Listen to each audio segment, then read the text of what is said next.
आप सभी को प्रभु यीशु मसीह के मधुर और मीठे नाम में जय मसीह की। Hindi Bible study for youth group के माध्यम से संचालित इस बाइबल अध्ययन कार्यक्रम में मैं शैली डैनियल यूथ एंकर एक बार फिर आप सभी युवाओं का प्रभु यीशु मसीह में स्वागत करती हूँ। यह अध्ययन कार्यक्रम आप सभी युवाओं के लिए बाइबल को समझने और पढ़ने को आसान करने के लिए उत्पत्ति से प्रकाशित वाक्य तक का अध्ययन कराया जाता है। अब समय होगा हमारे ग्रुप के biblical facilitator brother Johnson Paul का कि वे आज का अध्ययन प्रारंभ करें। धन्यवाद शैली। जय मसीह की। Hindi Bible study for youth group के माध्यम से संचालित इस बाइबल अध्ययन कार्यक्रम में आप सभी युवाओं का मैं स्वागत करता हूं। हमने अभी तक सीखा था कि अब्राहम को परमेश्वर ने ऊर देश से बुलाकर उनके साथ में वाचा स्थापित किया और अब्राहम का जो पुत्र है इज़ाक और इज़ाक के पुत्र जो याकूब है, याकूब को परमेश्वर ने इज़राइल नाम दिया और याकूब के जो वंशज हुए वे सभी इज़राइली कहलाए।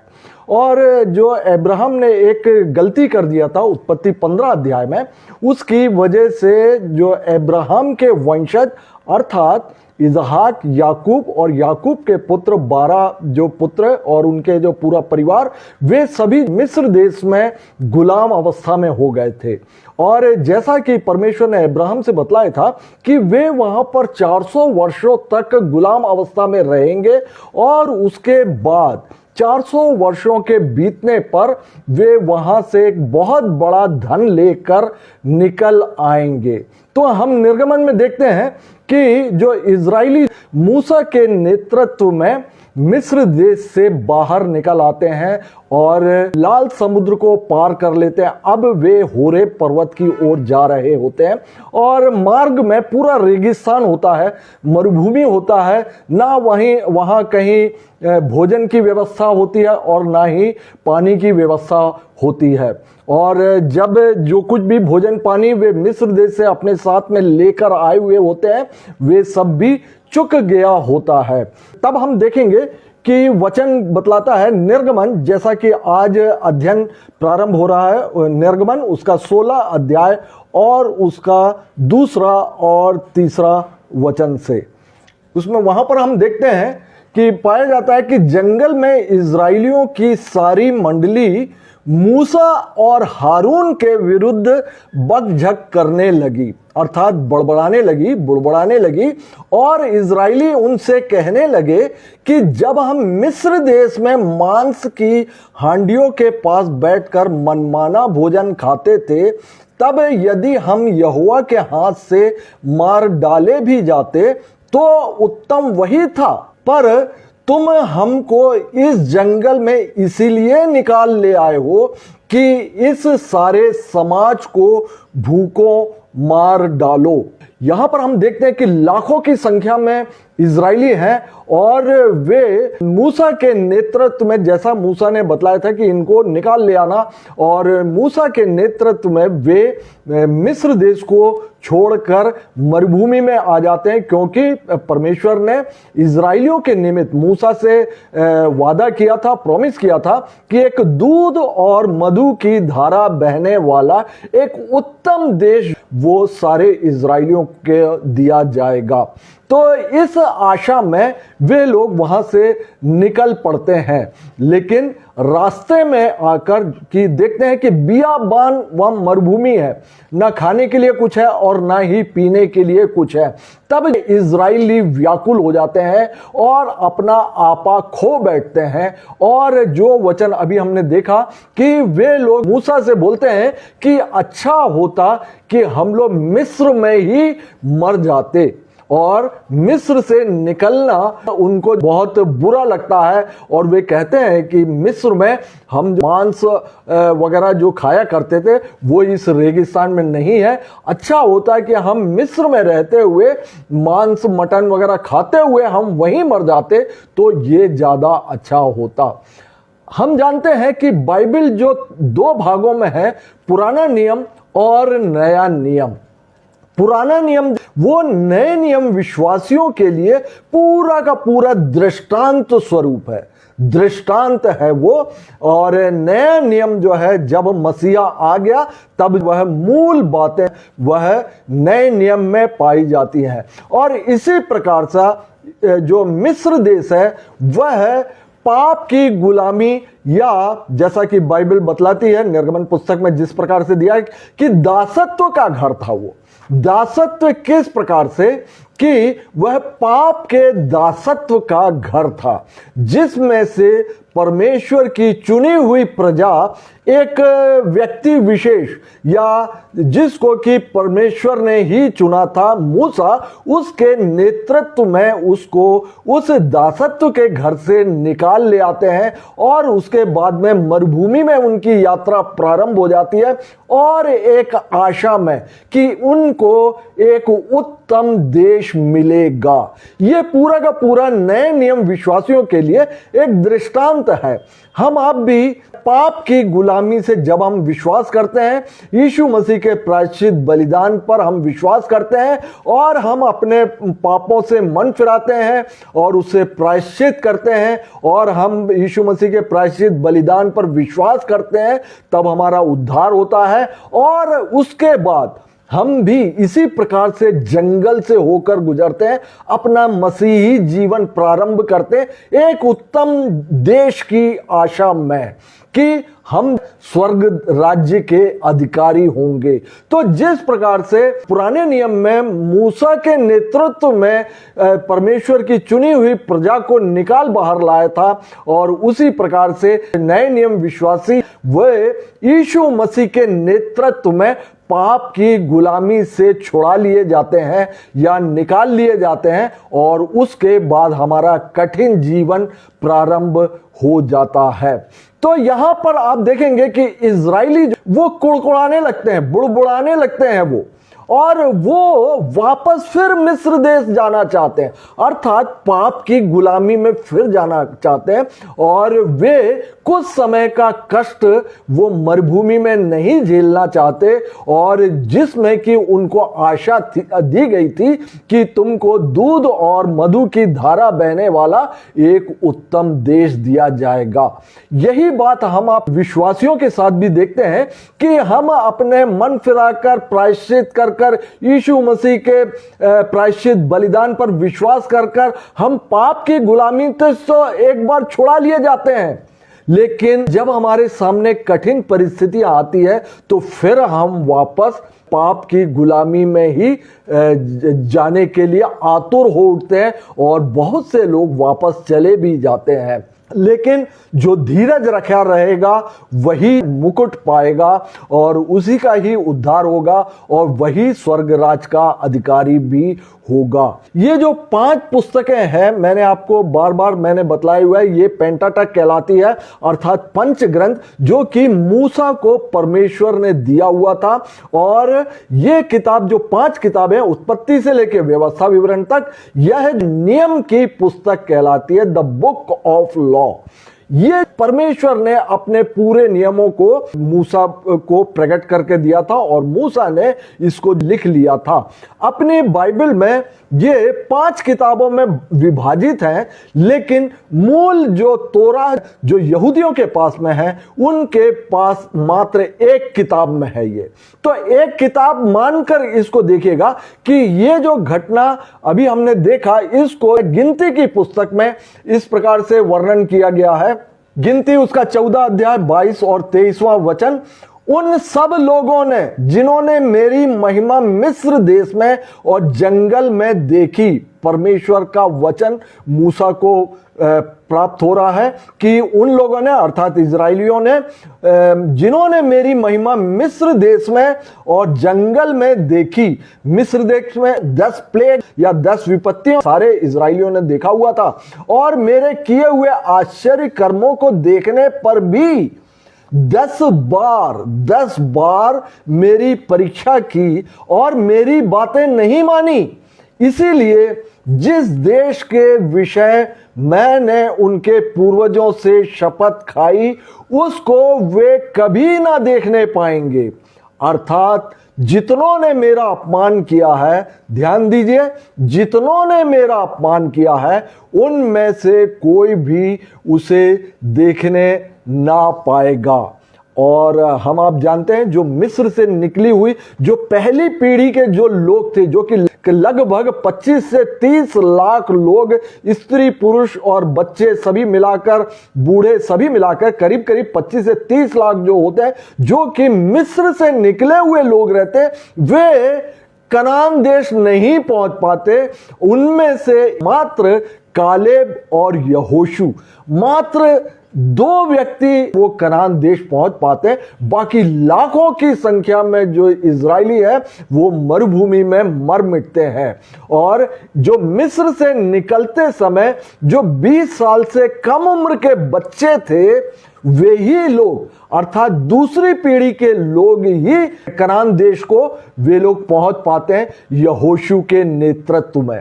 तो ये इसलिए क्योंकि हमने देखा भी यहां पर कि लिखा हुआ, परमेश्वर ने बतलाया कि इस पूरे रेगिस्तान में जो 40 वर्षों के दौरान 10 बार ऐसा वाक्य आया या ऐसी नौबत आई जबकि इजरायली परमेश्वर पर पूरी तरह अविश्वास प्रकट कर वो मूसा पर बुड़बुड़ाते थे, कुड़कुड़ाते थे।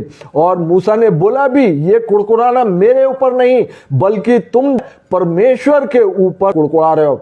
परमेश्वर के इतने आश्चर्य कर्म देखने के बावजूद भी तुम जो है 10 बार, परीक्षा लिखा हुआ है, अर्थात इनके ऊपर कुड़कुड़ाने से यहां पर अर्थ है।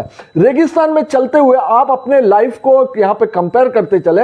हम आप जब मसीहत को ग्रहण कर लेते हैं, हमारा नया जन्म हो जाता है, हम उनकी बात नहीं कर रहे हैं जो जन्म से ही मसीही है, जो जन्म से ही क्रिश्चियन है और जिन्होंने अपना एक मसीही नाम रख छोड़ा है, लेकिन वे जो है विश्वास में और एकमात्र चर्च आते हैं, जाते हैं और जस्ट एक फॉर्मल क्रिश्चियंस बने हुए वे लोग नहीं, जिन्होंने नया जन्म पाया हुआ, जिन्होंने नया जन्म पाया है, वे ही वास्तविक मसीही जो होते हैं, जैसा कि यीशु मसीह ने भी नए जन्म के बारे में बतलाया था। तो यहां हम आप कंपेयर करते चलिए कि जब अपन कठिनाइयों से गुजरते हैं तो निश्चित ही हमारे विश्वास में कुछ कमजोरियां आ जाया करती हैं, लेकिन हमको आपको चाहिए, हम आप जो है इजराइलियों के जैसे नहीं कि परमेश्वर के ऊपर कुड़कुड़ाने लगे। और इतने सारे आश्चर्य कर्मों को देखने के बावजूद भी हमारे आपके जीवन में भी छोटे छोटे और बड़े बड़े अनेक प्रकार के आश्चर्य कर्म पूरे जीवन भर होते रहते हैं। हमको चाहिए कि उनको गिन गिन कर परमेश्वर का धन्यवाद करें, लेकिन बहुत से मौके ऐसे होते हैं जबकि हम अपने विश्वास से यहां तक कि गिर भी जाते हैं, लेकिन हमको आपको चाहिए कि हम फिर खड़े हो जाएं, फिर परमेश्वर के निमित्त खड़े हो जाएं। तो यहां पर बतलाया गया है कि परमेश्वर ने बतलाते कि 10 बार मेरी यहां पर परीक्षा की थी। वो 10 बार देखेगा कि वे कौन से हैं। वो 10 बार वो है लाल समुद्र के पास में, जब फिरौन की सेना पीछे से आ गई थी और ये लोग पूरी तरह घिर गए थे और सामने लाल समुद्र था और पीछे फैरो की सेना थी, तब इन्होंने परमेश्वर के विरोध में जो है कुड़कुड़ाने रूपी पाप किया था। इसके बाद निर्गमन 15 अध्याय और 24वें वचन में भी पाया जाता कि मारा नामक एक जगह पर जब इनको प्यास लगी और वे पानी वो पीने लायक नहीं था, तब मूसा को परमेश्वर ने एक जड़, एक पौधा बतला कर दिया और उसके डालने पर वह पीने योग्य पानी हो गया था। और इसके बाद देखेंगे निर्जन प्रदेश में भोजन वस्तु के लिए, भोजन वस्तु के लिए अब देखेंगे पानी के लिए और भोजन के लिए भी आप देखेंगे परमेश्वर ने यह बात सुना कि ये जो है बोल रहे हैं कि अच्छा होता कि हम मिस्र में ही मर जाते। वहां पे मिस्र में जो मांस की हांडियों के पास बैठे हुए हम मनमाना भोजन किया करते थे। और हम आप जानते हैं कि परमेश्वर ने कितने आश्चर्य कर्म दिखलाते हुए इनको उस बियानबान रेगिस्तान में मांस इनको खिलाया और इनको भोजन वस्तु मन्ना इनको खिलाया। रेगिस्तान में जहां पर पानी बिल्कुल नहीं होता, वहां पर चट्टान से परमेश्वर ने पानी पिलाया, और इसके बावजूद भी ये अविश्वास करते रहे। और चौथा आप देखिएगा कि इनको भोजन वस्तु मन्ना इनको खिलाया, और मन्ना के विषय में भी जो आज्ञाएं दी उसको भी उन्होंने उल्लंघन उनका किया। इस बात को भी हम देखेंगे। और एक रपीदीम नामक जगह पर ये जब प्यास से बेहाल थे, तब परमेश्वर ने चट्टान से पानी इनको पीने के लिए दिया। वहां पर भी ये मूसा को पत्थरवाह करने के लिए वे लोग आ गए थे। और इसके बाद हम देखते हैं मूसा जब 10 आज्ञाओं को प्राप्त करने के लिए होरेब पर्वत पर जाते हैं और 40 दिन वहां पर व्यतीत हो जाता, तब पहाड़ के नीचे हारून और सारे इजरायली वे एक सोने का बछड़ा निर्मित करके मूर्ति पूजा में वे लोग संलग्न हो जाते हैं। इतने आश्चर्य कर्म देखने के बावजूद भी मिस्र में 10 प्लेग हुए, जिसमें कि एक भी प्लेग इजरायलियों पर नहीं आया। लाल समुद्र को बड़े आश्चर्यजनक रीति से पार किया, और भोजन वस्तु मन्ना और पानी और मांस सब कुछ खिलाने के बाद भी जब वो मूसा 40 दिन के लिए वो पर्वत पर गए परमेश्वर की आज्ञा व्यवस्था पाने के लिए, तब ये लोग परमेश्वर को छोड़कर वे पुनः मूर्ति पूजा में आ गए थे। तो ये आप देख सकते हैं, छठवीं बात परमेश्वर के विरुद्ध इन्होंने पाप किया। तबेरा नामक स्थान में वे लोग प्रभु को सुनाकर बुड़बुड़ाने लगे और वे बुरा भला कहने लगे। ये गिनती उसका 11 अध्याय और 1 से लेकर 3 वचन में पाया जाता है। मांस और मसाले के लिए मसाला की जो लहसुन और अदरक और ये बातें उनको वहां के सुगंधित मसाले उनको याद आ रहे थे, और वे लोग वापस जाना चाहते थे। और इस प्रकार से वे मूसा के ऊपर भी बुड़बुड़ाए, अर्थात परमेश्वर के ऊपर उन्होंने बुड़बुड़ाया। गिनती 11 अध्याय और 4 और 5वां वचन आप आगे देखेंगे। अविश्वास के कारण कनान में प्रधानों को पहले भेजा गया था। कनान में प्रधानों को पहले भेजा गया था क्योंकि इन्होंने विश्वास नहीं किया था, और वे लोग उनके नाम से, कनानियों के नाम से ही वे लोग डरते थे। वे जानते थे कि कनान देश में वो नपीली जाति रहती है और वहां पर जो है बहुत ऊंचे लोग रहते हैं। ये लोग जानते थे, थोड़ा बहुत जानते थे ये लोग, लेकिन इस वजह से तब परमेश्वर ने हर एक गोत्र में से 12 जासूस को वहां पर भेजा, और वे 40 दिन वहां रह के वापस भी आए। और ये जो हुआ, ये इजराइलियों के अविश्वास के कारण ही इन जासूसों को भेजना पड़ा, वरना ये परमेश्वर के नेतृत्व में, परमेश्वर के अगुवाई में वे बिल्कुल जहां परमेश्वर लेकर जाते, परमेश्वर इनको रेगिस्तान में आग और बादल के खंबे में अगुवाई करते हुए इनका मार्गदर्शन किया करते थे। तो इन्होंने अविश्वास के कारण ही इजरायली कनान देश में नहीं पहुंच पाए। तो इस प्रकार से हम आप देख सकते हैं कि 10 बार लिखा हुआ है, जो कि गिनती 14 अध्याय और 22 से लेकर 23वें वचन में पाया जाता है। तो 10 बार हमने देखा कि ये जो पंचग्रंथ है, पेंटाटक है, जो इन 4 पुस्तकों में निर्गमन से लेकर व्यवस्था विवरण तक में आप देखेंगे कि ये 10 जगह इन्होंने परमेश्वर के विरुद्ध में अपराध या पाप किया हुआ था। और आगे हम देखेंगे, जैसा कि आज हम अध्ययन कर रहे हैं, निर्गमन उसका 16 अध्याय और निर्गमन उसका 16 अध्याय और उसका 4वां वचन। तब यहोवा ने मूसा से कहा, देखो मैं तुम लोगों के लिए आकाश से भोजन वस्तु बरसाऊंगा, और ये लोग प्रतिदिन बाहर जाकर प्रतिदिन का भोजन इकट्ठा करेंगे। इससे मैं उनकी परीक्षा करूंगा कि ये मेरी व्यवस्था पर चलेंगे कि नहीं। परमेश्वर ने 40 साल वे इजरायलियों की वे परीक्षा वे करते रहे कि वास्तव में ये स्वर्ग राज्य के अधिकारी होने के लिए, अर्थात दूध और मधु की धारा बहने वाले देश के अधिकारी होने लायक है कि नहीं, मेरी आज्ञाओं का पालन करेंगे या नहीं करेंगे। इस बात को टेस्ट करने के लिए, इसकी परीक्षा लेने के लिए परमेश्वर ने उनको 40 साल उस रेगिस्तान में कष्टों में उनको गुजारा। लेकिन हम आप जानते हैं, लिखा हुआ है कि ना ही उनके कपड़े पुराने हुए और ना ही इन 40 वर्षों में उनके जूते ही फटे। तो परमेश्वर उन कष्टों में पूरी तरह पालन पोषण और देख रेख भी करता है। हम आप नए नियम विश्वासियों के लिए जब हम मसीह को स्वीकार कर लेते हैं और कठिनाइयों के समय भी हमें पूरा भरोसा परमेश्वर पर रखना चाहिए, क्योंकि हम भी दूध और मधु के धारा बहने वाला देश अर्थात जो नए नियम के स्वर्ग राज्य की हम यात्रा कर रहे होते हैं। तो यहां पर मन्ना देने की बात कही गई है। मन्ना देने की बात कही कि मैं आकाश से भोजन वस्तु को बरसाऊंगा और मैं उनकी परीक्षा करूंगा। वो किस प्रकार से परीक्षा होगी मैं आपको बतला कर देता हूं। पहले आपको मैं बतलाता हूं कि मन्ना के विषय में क्या बाइबल बतलाती है। मन्ना के विषय में मूल हिब्रू, क्योंकि पुराना नियम जो है हिब्रू भाषा में लिखा गया और बाद में उसका ट्रांसलेशन अनेक भाषाओं में होता आया, लेकिन मूल मूसा ने इब्रानी भाषा में या हिब्रू भाषा में उसको लिखा हुआ था।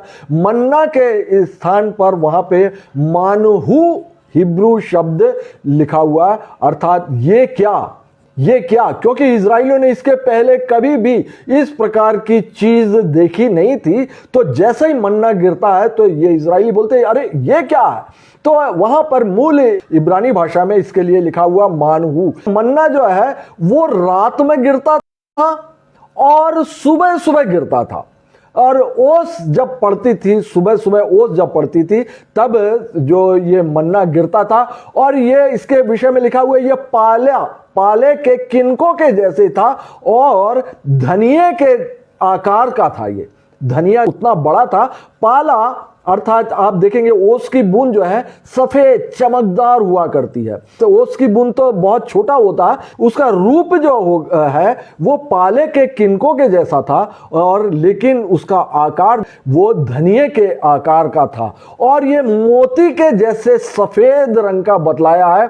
और इसको खाने में इसका स्वाद शहद से बने हुए पुए के स्वाद के जैसा बाइबल इसका स्वाद बतला देगा।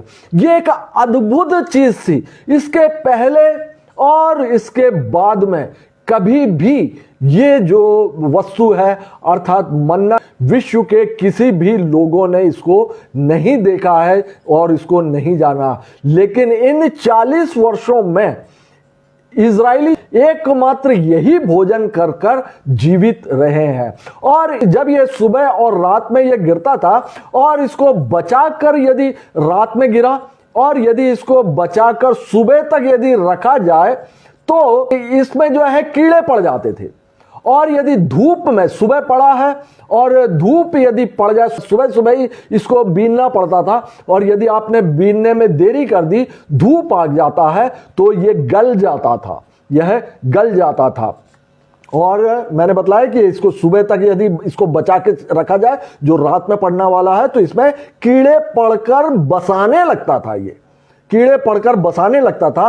और विश्राम दिन, क्योंकि परमेश्वर ने एक दिन को, हफ्ते में एक दिन को विश्राम दिवस ठहराया था और उस दिन किसी भी प्रकार के काम काज करने की मनाही थी। और परमेश्वर उसको एक दिन पहले वह मन्ना गिराता था। उस दिन एक दिन पहले जो बचा के रखा जाता था वो विश्राम दिन को सड़ता नहीं था, वो ना ही वो गलता था और ना ही उसमें कीड़े पड़ते थे।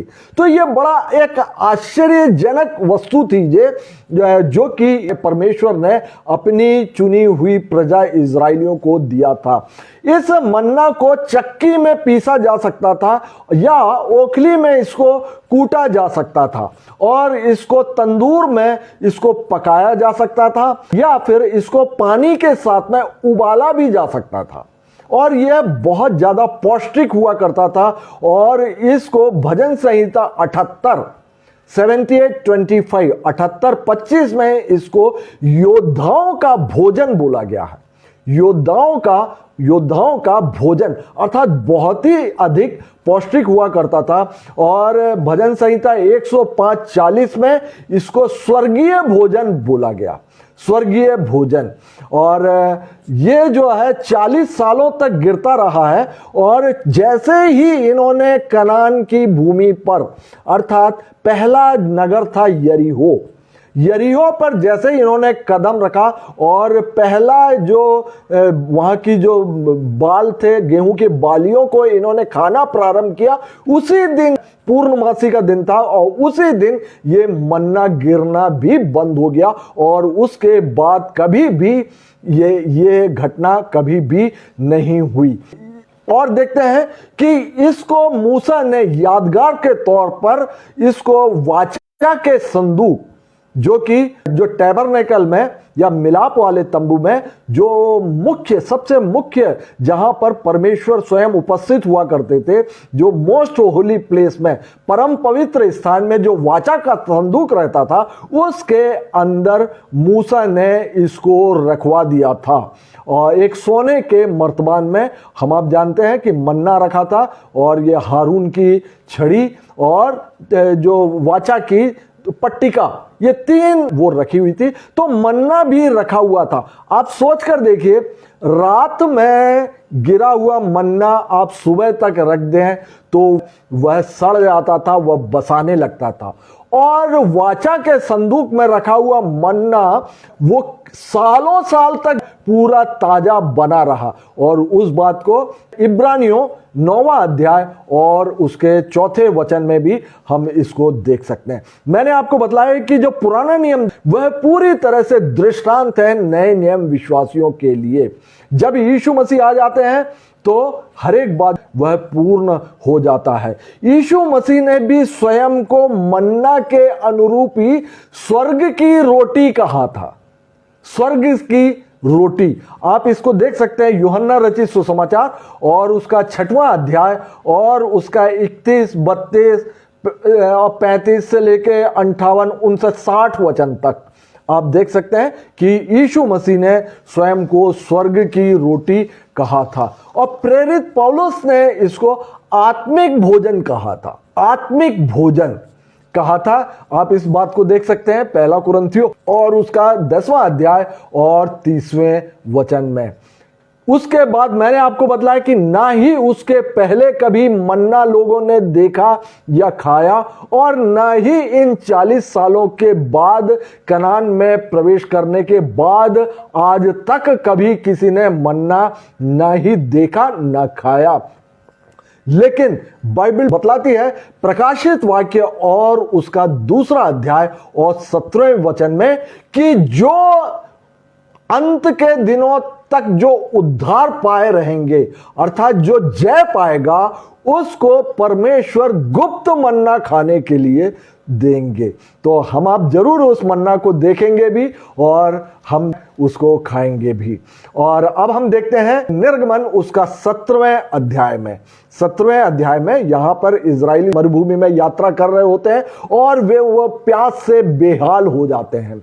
और जैसा कि परमेश्वर जो है इनकी भी परीक्षा करते रहते थे कि ये वास्तव में मुझ पर डिपेंड, परमेश्वर चाहते थे कि मुझ पर डिपेंड होकर ये मरुभूमि में अपना मार्ग वो तय करे और वे कनान देश पहुंचे। जैसे हमारे आपके लिए भी परमेश्वर चाहते हैं कि इस कठिनाई भरे जीवन में हम परमेश्वर पर निर्भर होकर ये जो जीवन है इसको हम व्यतीत करें और परमेश्वर की उपस्थिति उसको हम महसूस करें और परमेश्वर पर पूर्ण विश्वास भी रखें। तो हम देखते हैं कि 17वें अध्याय में एक रपीदीम नामक स्थान आता है और वहां पर प्यास लग जाती है और वे मूसा के ऊपर बड़बड़ाते हैं, यहां तक कि मूसा के पीछे पथरवाह करने के लिए ये सब एक मन हो जाते हैं कि यही है वो व्यक्ति जिसने हमको कष्टों में हमको फंसा दिया। हम अच्छे खासे थे मिस्र देश में, भले हम गुलाम थे वहां पर, लेकिन हम मांस मटन खाया करते थे। तो आज यही बात हमारे आपके जीवन में भी हम देख सकते हैं। और 17वें अध्याय में हम देखेंगे, 17वां अध्याय और उसका 5 और 6वां वचन। यहोवा ने मूसा से कहा, इस्राएलियों के वृद्ध लोगों में से कुछ को अपने साथ ले ले, और जिस लाठी से तूने नील नदी पर मारा था उसे अपने हाथ में लेकर लोगों के आगे बढ़ चल। ये परमेश्वर के सामने मूसा बतलाते हैं कि लोग प्यास के मारे बेहाल हैं और लोग मुझ पर पथरवाह करने के लिए आ रहे हैं। तब परमेश्वर उनको आज्ञा देता है कि तू कुछ वृद्ध लोगों को, अर्थात जो इजरायलियों के कुछ लीडर्स को अपने साथ में ले ले, और उस लाठी को जिससे बढ़ाने पर जो नील नदी लहू हो गया था, उस लाठी को ले, और आगे देखिएगा क्या लिखा हुआ है कि उसे अपने हाथ में लेकर लोगों के आगे बढ़ चल। देख, मैं तेरे आगे चलकर होरे पहाड़ की एक चट्टान पर खड़ा रहूंगा।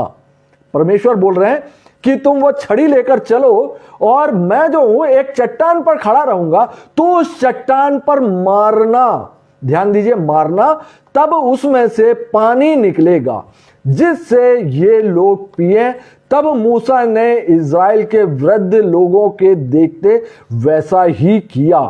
तब उस चट्टान से पानी निकला। परमेश्वर ने बोला था मैं उस चट्टान पर खड़ा रहूंगा। बाइबल में परमेश्वर को चट्टान भी बोला गया है, उद्धार की चट्टान बोला गया है, दृढ़ चट्टान भी बोला गया है, शरण की चट्टान भी बोला गया है परमेश्वर को। और यीशु मसीह को भी इज़राइल का पत्थर बोला गया है, चट्टान की छाया बोला गया है, और इज़राइल के घरानों के लिए ठोकर का पत्थर और ठेस की चट्टान भी बोला गया है। चट्टान इसलिए क्योंकि वह स्थिर रहता, वो डिगने का नहीं। तो यहां पर आप देख रहे हैं कि परमेश्वर वहां पर उस चट्टान के ऊपर खड़े होते हैं और मूसा से बोलते हैं कि इस पर लाठी आप मारिए। हम जानते हैं कि इसमें से जब वो लाठी मारते हैं तो उसमें से पानी निकलता है। और आगे वचन में हम देखते हैं, पहला कुरिन्थियों 10वां अध्याय और उसका 3रा वचन। नए नियम में इस घटना के विषय में क्या बतलाया गया कि सब ने एक ही आत्मिक भोजन किया और सब ने एक ही आत्मिक जल पिया, क्योंकि वे उस आत्मिक चट्टान से पीते थे जो उनके साथ साथ चलती थी, जो उनके साथ साथ चलती थी, और वह चट्टान मसीह था। वह चट्टान मसीह था। जो पुराने नियम में यीशु नाम का बालक जो है वो तो नए नियम में प्रतिज्ञात मसीहा, जो कि त्रिएकत्व में जो 3 में एक तत्व है, मसीहा या परमेश्वर का पुत्र, उसने नए नियम में आके देह धारण किया। लेकिन पुराने नियम में वह दैहिक रूप में नहीं थे, लेकिन वह जो लिखा हुआ ना कि वह चट्टान मसीह था। परमेश्वर ने बोला था कि मैं उस चट्टान पर खड़ा रहूंगा। तो वो चट्टान एक्चुअली क्या था? वह मसीह था। और वह लिखा हुआ है कि उनके साथ साथ चलती थी, वो उनके साथ साथ चलती थी। पुराने नियम में भी यीशु मसीह थे। अनेक आप घटनाओं में देख सकते हैं कि पुराने नियम में पूरे में आप देखेंगे यीशु मसीह समय समय पर इजरायलियों के साथ साथ में ही चलते रहे हैं। और यहां पर आप देख रहे हैं कि वह चट्टान वह मसीह था। और आप देख सकते हैं कि यीशु मसीह ने भी वह चट्टान पर जब मूसा ने जो लाठी मारी तो चट्टान से जल निकला। और जल के विषय में यीशु मसीह ने बोला था कि यूहन्ना उसका 6वां अध्याय और उसका 35वें वचन में कि जो मुझ पर विश्वास करेगा वह कभी प्यासा ना होगा। और आगे और भी बतलाया था जीवन के जल के विषय में, जो कोई उस जल में से पिएगा जो मैं उसे दूंगा वह उसमें एक झरना बन जाएगा जो अनंत जीवन के लिए उमड़ता रहेगा। और यह जो चट्टान एक बार और आगे चलकर, पहली बार तो मूसा ने जब छड़ी मारा परमेश्वर की आज्ञा के अनुसार, चट्टान टूट गई और चट्टान से पानी निकला, जिसमें से कि इजराइलियों ने भरपूरी से, लाखों की संख्या में इजरायली उन्होंने अपनी प्यास बुझाई। आगे चल के एक बार और इसी प्रकार की घटना होती है और वहां पर इजरायली फिर प्यासे हो जाते हैं। तब परमेश्वर फिर एक चट्टान बतला कर देते हैं और बोलते हैं कि तू उस चट्टान से बातें करना। ध्यान दीजिए, पहली बार बोला था तू उस चट्टान को मारना तो वह चट्टान तुझे पानी देगी, लेकिन दूसरी बार वह बोलते हैं कि तू उस चट्टान से बातें करना। लेकिन मूसा इन इजराइलियों से वो परेशान हो चुका रहता है और वह गुस्से में वह फिर से उस चट्टान पर वह छड़ी से प्रहार करते हैं। तो छड़ी, वो चट्टान जो है पानी तो देती है, लेकिन यह मूसा का, परमेश्वर का आज्ञा उल्लंघन होता है, क्योंकि उससे बोला था तू चट्टान पर मारना नहीं बल्कि तू उससे बातें करना, वो तुझे जल देगी। तो ये जो दृष्टांत है ये यीशु मसीह का दृष्टांत है। मैंने आपको बताया कि यीशु मसीह जो है वो चट्टान है। पहली बार यीशु मसीह वो तोड़े गए और हमारे आपके पापों के लिए उनका जो क्रूसिफिकेशन है वह उनको उन पर लाठी मारने के जैसा था और उनसे जो है जीवन का जल या अनंत जीवन जो है प्राप्त होता है। और लेकिन दूसरी बार जो है हमको सिर्फ बातें करना है उस चट्टान से, उस मसीह से बातें, परमेश्वर का वचन इस प्रार्थना में और वचन के माध्यम से हमें बातें करना है। अब जो है इसलिए लिखा हुआ है कि अब जो दोबारा हमको आपको मसीह को क्रूस पर नहीं चढ़ाना, अर्थात जो जिन्होंने एक बार ज्योति पाई है और वे जो है दोबारा यदि वो गलत बातों में वो फंस जाते हैं तो फिर उन पर दंड ही आएगा।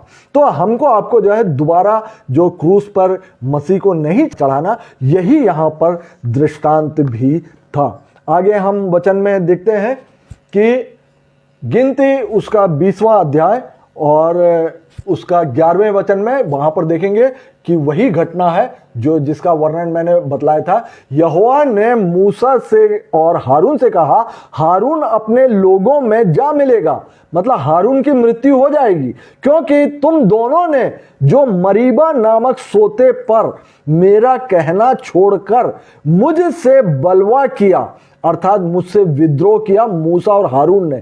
किस प्रकार से? इस कारण वह उस देश में जाने ना पाएगा जिसे मैंने इजराइलियों को दिया है। जो विरोध में बलवा किया, अर्थात मेरा कहना नहीं माना, जो मूसा से बोला था बातें कर, तो उसने चट्टान पर प्रहार कर दिया था। यह जो आज्ञा उल्लंघन के कारण ही मूसा है प्रतिज्ञा देश कनान देश में वो नहीं पहुंच पाया। और इसी प्रकार से दृष्टांत है पुराना नियम। नए नियम में जो व्यक्ति मसीह को दोबारा क्रूस पर चढ़ाता है वह स्वर्ग राज्य में प्रवेश नहीं कर पाता। आगे हम 17वें अध्याय में देखते हैं, यहां पर अमालेकियों का वर्णन है। और ये जो अमालेकी ये कौन थे? ये कनान के रास्ते में एक अमालेकी जाति जो है इनके ऊपर चढ़ाई कर देती है और ये मूसा अपना हाथ ऊपर उठाए रखता है और जब तक ये हाथ ऊपर उठाए रहते हैं तब तक इजरायली जीतते रहते हैं और अमालेकी वो हारते जाते हैं। मूसा का एक समय आता है कि उसका हाथ भर जाता है, थक जाता है, तब दो लोग उसको हाथ को पकड़कर उसको उठाए रखते हैं कि जब तक मूसा का दोनों हाथ ऊपर रहेगा तब तक इजराइलियों पर की विजय होती रहेगी। तो हम देखेंगे कि इस विषय में बाइबल क्या बतलाती है और ये अमालेकी कौन थे जिन्होंने इजराइलियों का कनान के मार्ग में जाने के लिए रोका था। निर्गमन 17 अध्याय और उसका 14वां वचन। तब यहोवा ने मूसा से कहा, स्मरणार्थ इस बात को पुस्तक में लिख ले और यहोशू को सुना दे कि मैं आकाश के नीचे से अमालेक का स्मरण भी पूरी रीति से मिटा डालूंगा। मैं अमालेक को खत्म कर डालूंगा। ये क्यों?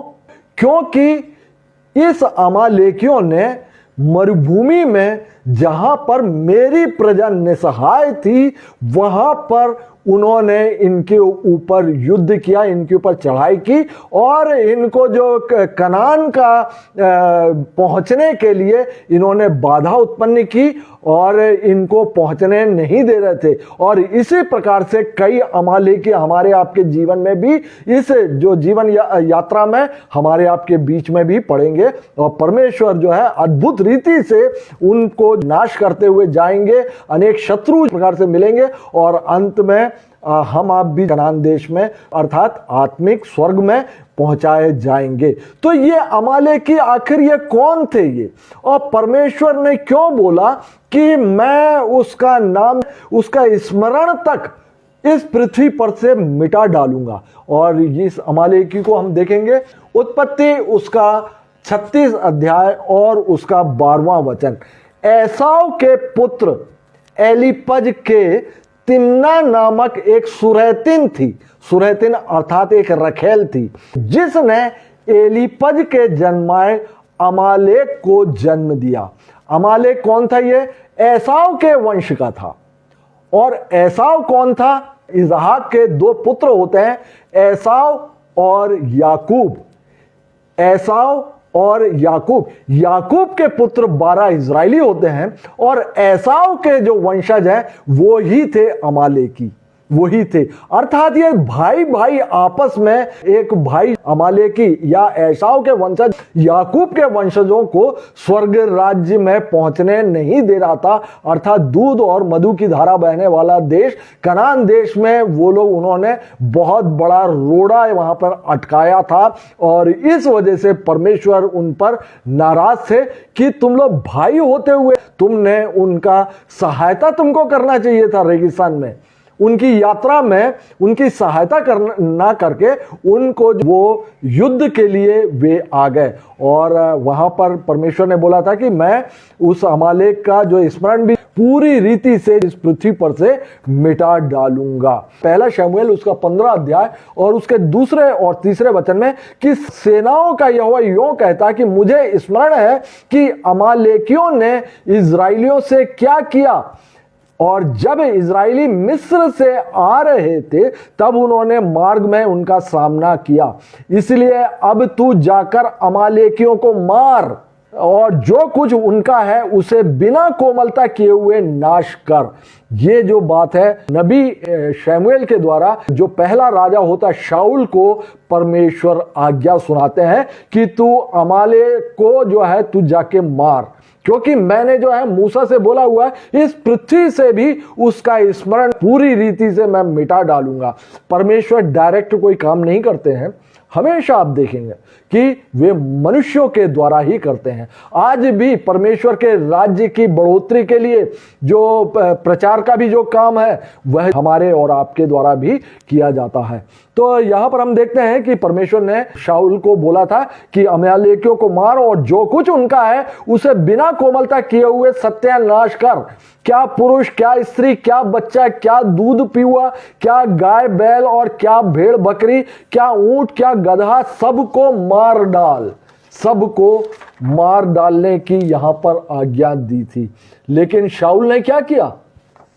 शाऊल ने बाकी सबको तो मारा, लेकिन अच्छी अच्छी गाय बैलों को वो लेकर आ गया। परमेश्वर ने बोला था पूरी रीति से उनको सत्यानाश कर देना, लेकिन शाऊल वहां पे अच्छी अच्छी चीजों को बचाकर लेकर आ गया और राजा, वहां का जो राजा था आगाग, उनको जो है वो जीवित पकड़ के ले आया।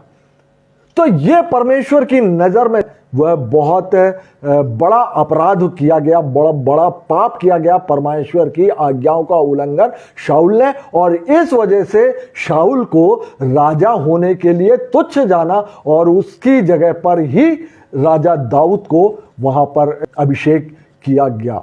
और अब हम देखते हैं निर्गमन और उसका 19 अध्याय। यहां पर एक वाचा स्थापित की गई है, मूसा से एक वाचा स्थापित की गई है जिसको कि मूसा से स्थापित वाचा कहा जाता है, जो कि निर्गमन 19 अध्याय और 5वां और 6वें वचन में पाया जाता है।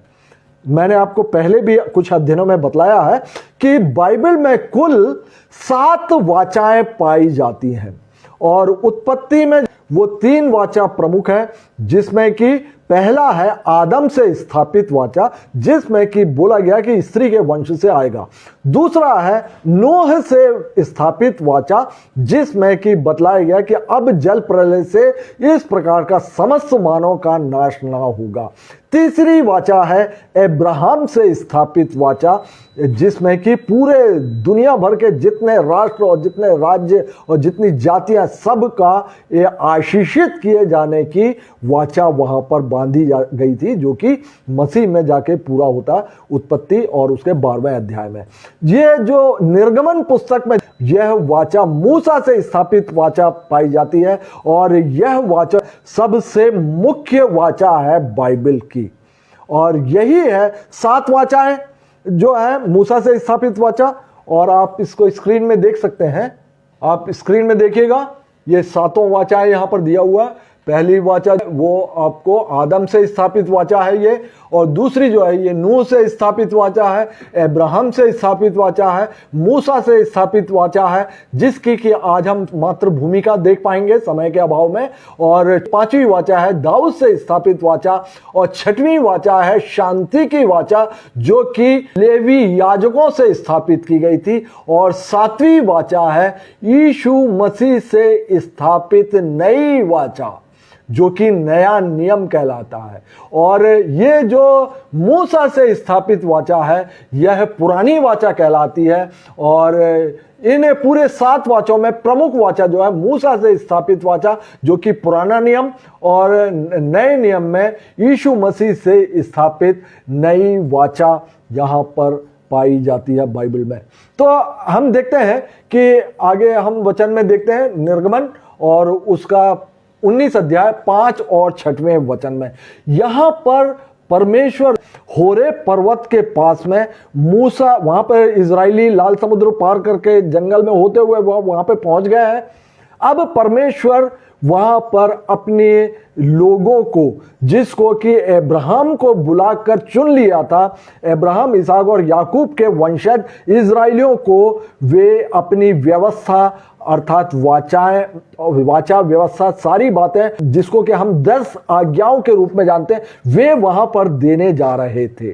तो देने के पहले परमेश्वर मूसा के द्वारा समस्त इजराइलियों से एक वाचा स्थापित करते हैं, जो कि आपके स्क्रीन में है। वहां पे परमेश्वर ने बोला था कि अब यदि तुम निश्चय मेरी मानोगे और मेरी वाचा का पालन करोगे, इस वाचा का पालन करोगे, तो सब लोगों में से तुम ही मेरा निज धन ठहरोगे। समस्त पृथ्वी तो मेरी है, अर्थात समस्त पृथ्वी की पूरी जातियां, सारे मानव मेरे ही है, मेरे बनाए हुए हैं, लेकिन मैंने तुमको चुन लिया है, तो तुम मेरा निज धन ठहरोगे। समस्त पृथ्वी तो मेरी है और तुम मेरी दृष्टि में याजकों का राज्य और पवित्र जाति ठहरोगे। जो बातें तुझे इजराइलियों से कहनी है वे ये ही है। तब परमेश्वर ने एक शर्त रखी, एक वाचा रखी, और वाचा में दोनों पक्षों का उनको सम्मिलित होना या एग्री होना जरूरी होता है।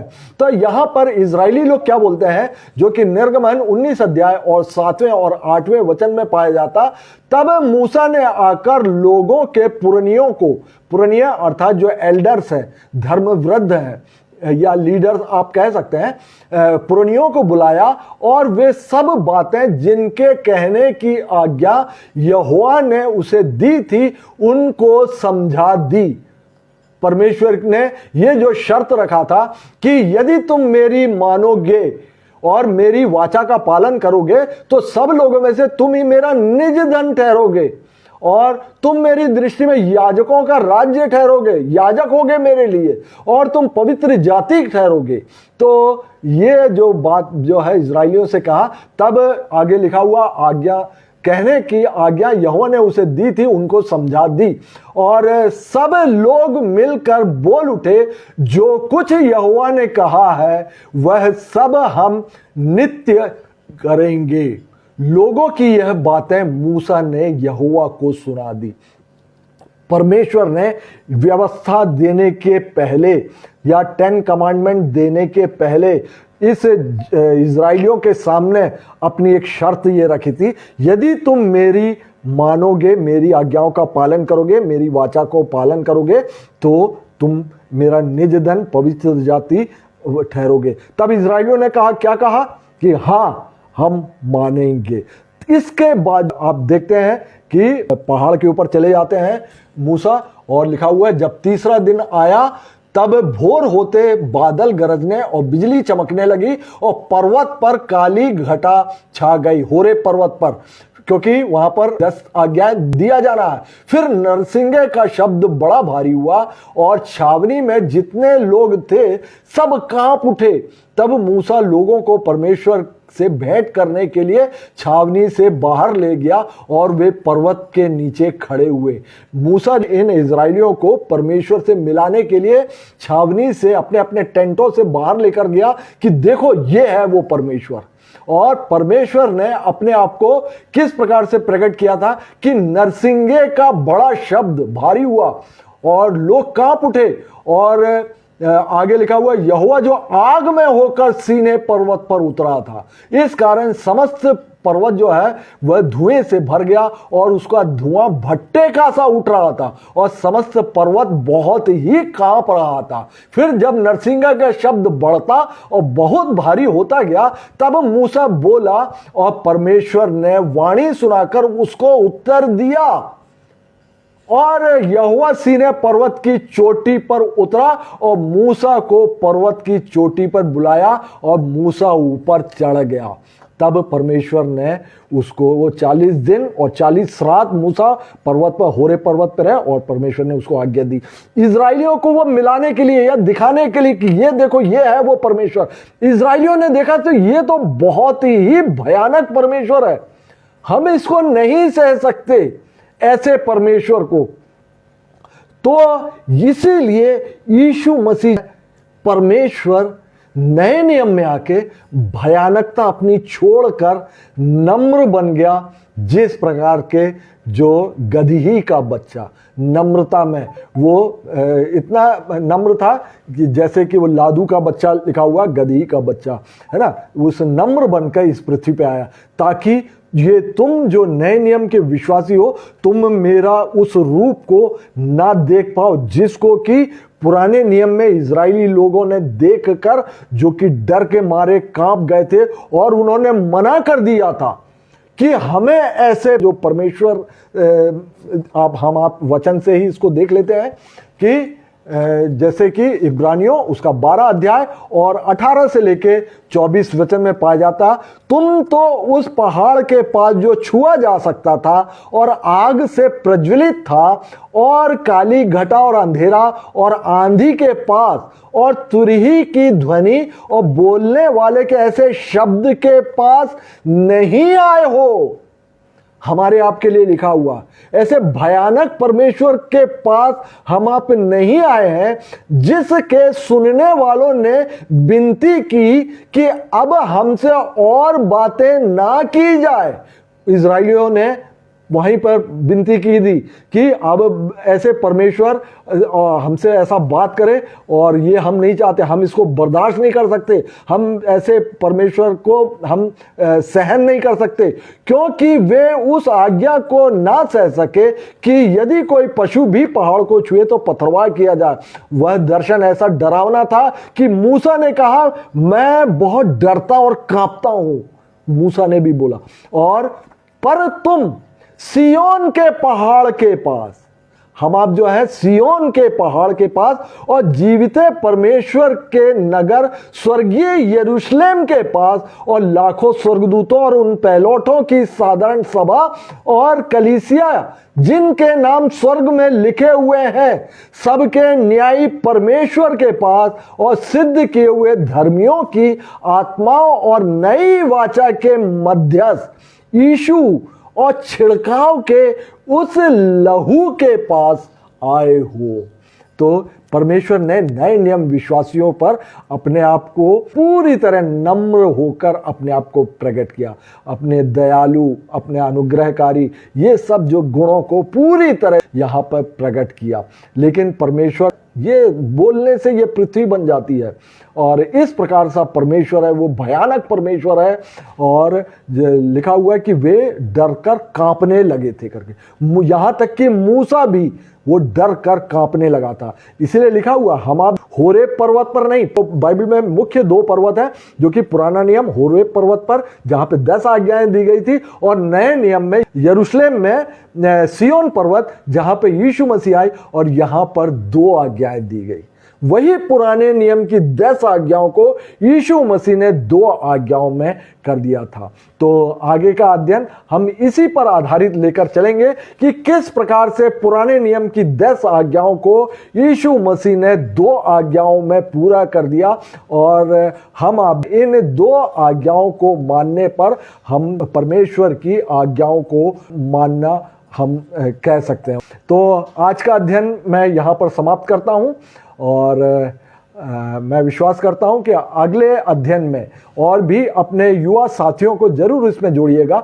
बहुत सी बातें आपको नहीं मिलेगी, यह जो है मोटे तौर पर आपको बाइबल बतलाया जा रहा, ताकि आप जब कभी भी इन वचनों को आप पढ़ेंगे तो आपको ये सारी बातें स्मरण होंगी, और आप उत्पत्ति से लेके आगे बाइबल, अभी तो निर्गमन चल रहा है, और आप जो है लिंक बनाते हुए चले जाएंगे, और एक समय आएगा कि जब बाइबल आप अच्छी तरह समझ पाएंगे।